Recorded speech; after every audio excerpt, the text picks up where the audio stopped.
खड़ा खड़ा ना मालूम है, फिर हाथ किधर करेंगे मालूम है, खड़ा हो आजा। मैं बता रहा हूँ भैया, मैं बता रहा हूँ आपसे पहले। मैं पूजा क्या है, पूजा हंसो मत भाई, आओ बच्चा है। क्या नाम है आपका? क्या नाम है? सुनाई दिया? क्या नाम है? क्या नाम है? हाँ गुड, अंगद। ठीक है। अंगद, अंगद निकनेम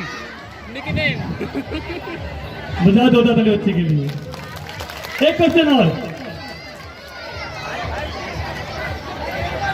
अरे क्वेश्चन बहुत हो गया, जिंदगी यू क्या सेट है। और कल आपको इनाम भी मिलेगा, सब लोग आना।